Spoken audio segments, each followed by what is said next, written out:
Praise the Lord. सभी मसीह भाई बहनों को जय मसीह की।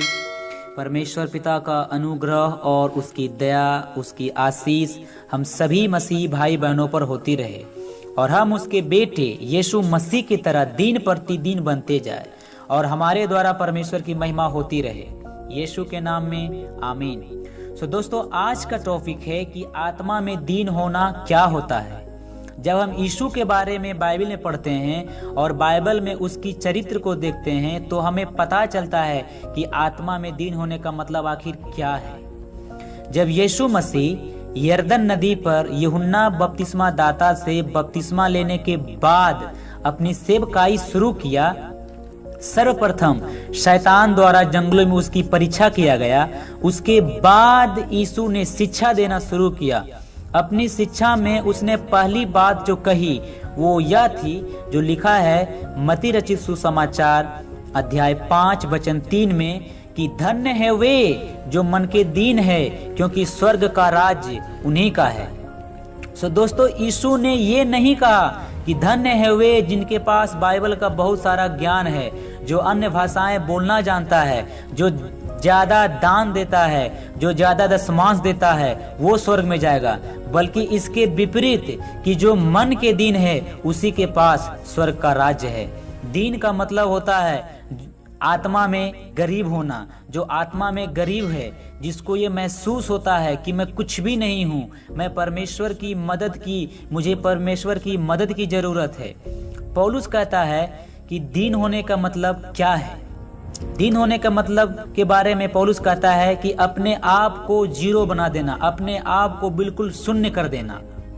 दोस्तों, पौलुस यीशु मसीह के चरित्र को प्रकट करता है जो लिखा है फिलिपियों अध्याय 2 वचन 6 से 8 में, जहां हमें बाइबल इस प्रकार बताती है, जिसने परमेश्वर के स्वरूप में होकर भी परमेश्वर के तुल्य होने को अपने वश में रखने की वस्तु न समझा, वरन अपने आप को ऐसा शून्य कर दिया और दास का स्वरूप धारण और मनुष्य की समानता में हो गया और मनुष्य के रूप में प्रकट होकर अपने आप को दीन किया और यहाँ तक आज्ञाकारी रहा कि मृत्यु की क्रूस की मृत्यु भी सह ली।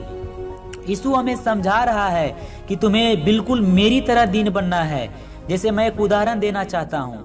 मान लीजिए कि आप अपने घर में मतलब थोड़ा सा गुस्सा में कहीं जा रहे हैं और रास्ते में आपको कोई भिखारी मिल जाए और वो अपना हाथ आपके तरफ बढ़ाए और कहे मुझे कुछ पैसा दे, और आप गुस्से में उसे कहें कि ए भिखारी, चलो भागो यहाँ से, मेरे पास छुट्टे नहीं हैं। और आप देखोगे कि वो जो भिखारी था वो बेचारा चुपचाप चला जाएगा, वो आपसे झगड़ा भी नहीं करेगा। क्यों? क्योंकि वो अपने आप में जानता है कि हम एक भिखारी हैं और हमारा इस संसार में कोई इज्जत नहीं है। हमारा तो यही काम है, भले ही लोग हमें कुछ भी कहे, पर यदि कोई हमें भिखारी कहे या हमें गाली दे या हमारी कोई इज्जत ना करे तो हमें बहुत बुरा लगता है। क्यों? क्योंकि हम अपने आप को कुछ समझते हैं कि मैं कुछ हूँ। हमें ऐसा लगता है कि हमसे बेहतर कोई है ही नहीं। मेरे भाइयों और बहनों, यही वो घमंड है जिसने पता नहीं कितने रिश्तों को बर्बाद कर दिया है। कोई ज्यादा सुंदर है तो उसे अपनी सुंदरता का घमंड है कि मैं बहुत रूपवान हूँ, हमारे जैसा कोई नहीं।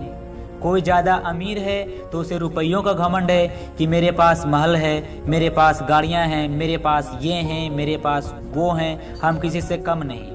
यदि कोई पढ़ने में तेज है तो अपनी पढ़ाई पर घमंड करेगा कि मेरे जैसा पढ़ने में कोई नहीं है। यदि किसी के पास बाइबल का ज्ञान है तो वह अपने बाइबल के ज्ञान पर घमंड करेगा। यदि किसी ने परमेश्वर ने पास्टर बनाया है तो अपने ऊपर इस बात का घमंड करेगा कि मैं एक पास्टर हूँ। तो हर मनुष्य को अपनी अच्छी अच्छी बातों पर घमंड है, लेकिन हम ये भूल गए हैं कि ये सब देने वाला कोई नहीं, केवल परमेश्वर है।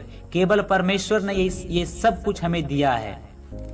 क्यों हमें थोड़ी थोड़ी बातों के लिए बुरा लगता है? क्यों हमें लोगों को थोड़ी थोड़ी बातें दुख पहुंचाती है? पता है क्यों? क्योंकि हम अपने आप में एक बड़ा आदमी है। यदि आप चाहते हैं कि परमेश्वर आपके अंदर से घमंड को निकाले तो आपको एक काम करना पड़ेगा, और वह यह है कि जब भी लोग आपको बुरा भला कहे, आपको इज्जत ना दे, आप उस समय कोई जवाब ना दे, बिल्कुल चुप रहे।